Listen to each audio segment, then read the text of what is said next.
Kejadian paling ngeselin dan yang paling ngeselin menurut gue adalah ketika mantan muncul lagi. Bukan soal belum move on sih, tapi rasanya malas aja gitu balik lagi ke momen yang udah berlalu. Kalau cuma sekedar ketemu sih, cuma sekedar nyapa, oke lah. Tapi ini orang balik lagi, nyapa lagi karena pengen balikan seperti dulu lagi. Mending sih kalau nggak pakai banyak tingkah, halus gitu mainnya. Tapi kalau udah pakai maksa, apalagi manipulatif, wah, yang kayak gini tuh ngeselin. Gimana cara ngadepinnya? Yuk, mari aja langsung kita bahas. Let's go!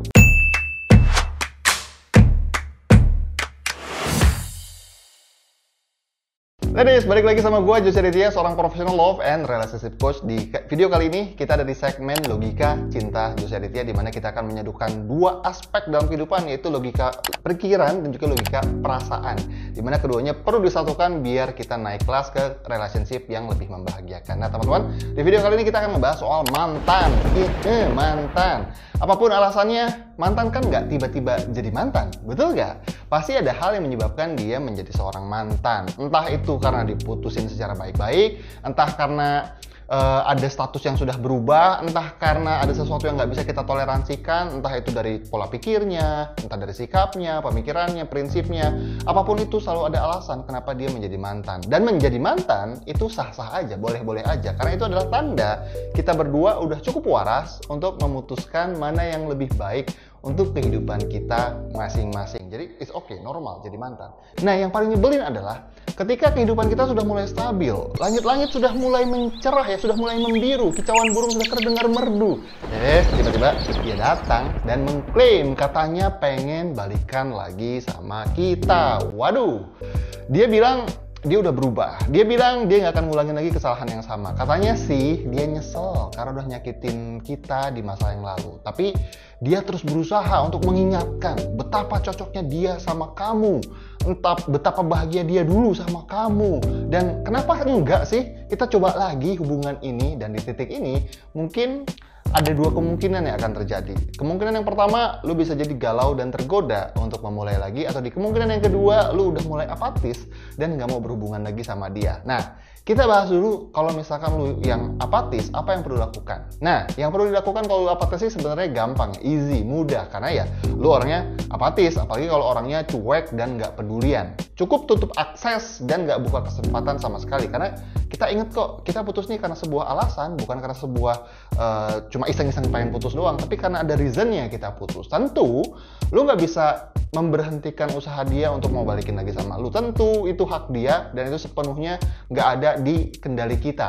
Dan yang hanya bisa kita manage, yang hanya bisa lu manage adalah bagaimana cara lu ngadepin dia ketika ngedeketin lagi. Prinsipnya, selama nggak terlalu ngeganggu ya, menurut gua hadapin aja. Karena segala sesuatu kalau nggak terlalu mengganggu, kuncinya cuma di komunikasi sih. Dikomunikasikan aja secara dewasa. Keputusan lu sama dia tuh apa? Dan yakinkan dia bahwa pisah adalah keputusan yang terbaik untuk saat ini. Gimana kalau dia marah-marah? Gimana kalau dia nggak terima dan malah ngancem-ngancem? Justru bagus. Kalau dia marah-marah dan ngancem, lu bisa jadikan perilaku dia yang kayak gitu sebagai penegas kalau itulah alasan utama kenapa mereka tidak bisa balik lagi sama kita.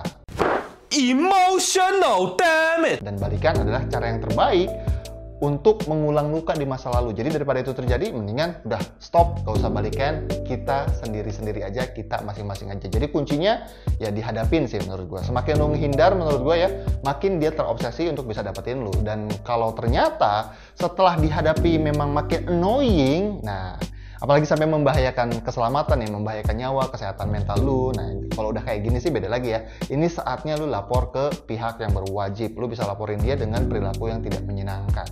FBI, open up! Atau kalau pengen lebih simple, lu boleh minta perlindungan sama orang yang bisa ngelindungin lu. Misalkan bokap, misalkan kakak laki-laki, ataupun sahabat laki-laki yang lu percaya untuk melindungi lu dari dia. Yang penting, hadapin, komunikasiin. Kalau dia nggak terima, bilang kalau misalkan itu penegas bahwa kenapa kita pisah. Dan kalau dia annoying, lapor sama polisi. Sesimpel itu. Oke. Nah, cuman yang jadi masalah itu, kalau lu orangnya nggak enakan. Kalau orangnya cuek gitu ya tinggal yang kayak tadi, sederhana, simple. Tapi kalau orangnya nggak enakan, orangnya suka aduh nanti kasihan atau mulai tergoda lagi untuk bangun hubungan sama dia. Ini yang jadi problem. Ayo, siapa yang nggak enakan? Cung. Kalau menurut gue gimana cara ngadepinnya kalau lu nggak enakan? Prinsipnya sama. hadapin. Kalau memang dia mau balikan dan lu nya nggak mau, ya hadapin, komunikasiin, selesai. Sederhananya begitu. Karena gini, menurut gua kalau lu nggak enakan terus, kalau lu mentoleransi terus, mau sampai kapan jadi korban? Mau sampai kapan? Karena sekarang kan menurut gua ya, sekarang saat yang tepat untuk lu stand up dan lu mulai bertanggung jawab sama kehidupan lu sendiri. Apalagi ini baru tahun baru kan, baru masuk 2023, saatnya tanggung jawab, saatnya kita berubah. Karena segala sesuatu yang terjadi di kehidupan kita di masa lalu kan karena kisah kita juga, karena tingkah kita juga. Nah, jangan-jangan selama ini kurang bertanggung jawab. Nah, sekarang saatnya yuk bangun, tanggung jawab bahwa kebahagiaan kita adalah tanggung jawab kita sendiri. Dan untuk membantu lu bisa terus teguh pada pendirian dan gimana cara biar bisa tetap kekeh sama pendirian lu, mungkin saran ini bisa ngebantu. Coba deh, yang pertama ya, coba deh diingat-ingat lagi, kenapa kalian putus? Karena seperti yang udah kita bahas tadi di awal, kan kalian nggak tiba-tiba putus kan? Pasti ada alasannya. Coba cek lagi ke dalam diri sendiri. Siap nggak nerima dia apa adanya? Siap nggak kalau misalkan dia balik lagi kayak dulu di kondisi terburuknya? Tahan nggak hidup berdampingan sama dia di versi terburuknya? Meskipun dia bilang dia udah berubah, percayalah sama gue, resiko untuk dia balik lagi ke kondisi yang awal akan selalu ada. Kalau lu nggak siap, lebih baik jangan. Kalau siap ya silahkan, tapi please jangan protes dan jangan nangis kalau sikap dia balik lagi buruk jadi seperti dulu. Itu yang pertama. Yang kedua yang mungkin bisa membantu lu adalah coba deh bikin batasan tanggung jawab yang jelas. Karena gini, hidup lu, perasaan lu, kebahagiaan lu, semuanya kan tanggung jawab lu sendiri. Begitu juga dengan hidup dia, perasaan dia, kebahagiaan dia, itu tanggung jawab dia sendiri. Kita punya batasan tanggung jawab masing-masing. Nah, dengan batasan tanggung jawab yang jelas, lu akan sadar bahwa kebahagiaan lu nggak ada di tangan dia. Karena satu-satunya yang bisa bahagian diri lu sendiri, cuman lu. Karena bohong kalau dia bilang, aku akan bahagiakan kamu, bohong. Bukan artinya gua nggak percaya sama dia, tapi tidak ada orang yang bisa membahagiakan kita selain diri kita sendiri. Orang lain itu cuma pemicu, cuma trigger, tapi pada akhirnya kita yang putuskan apakah kita bahagia atau enggak. Karena memang kan dari kebahagiaan kan cuma ada di kita, cuma di tangan lu. Begitu juga sebaliknya. Artinya, kalau lu udah paham hal ini, lu akan lebih mudah ngambil keputusan. Jadi bukan jadi nggak enakan lagi, tapi ya ini kan lu tanggung jawab masing-masing. Bahagia gue, bahagia lu, bahagia lu nggak ada di tangan gue, bahagia gue nggak di tangan lu. Sesederhana itu.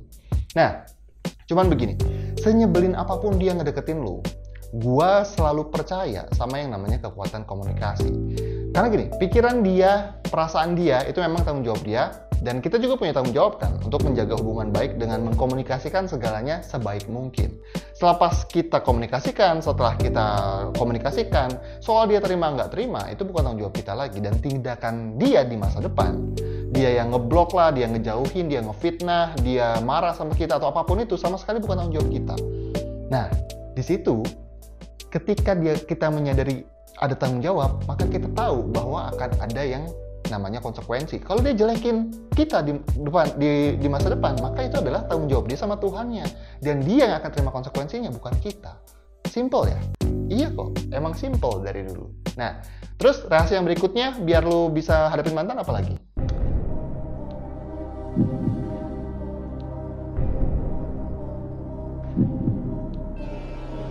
Ya, kayaknya nggak ada deh, cuma itu aja.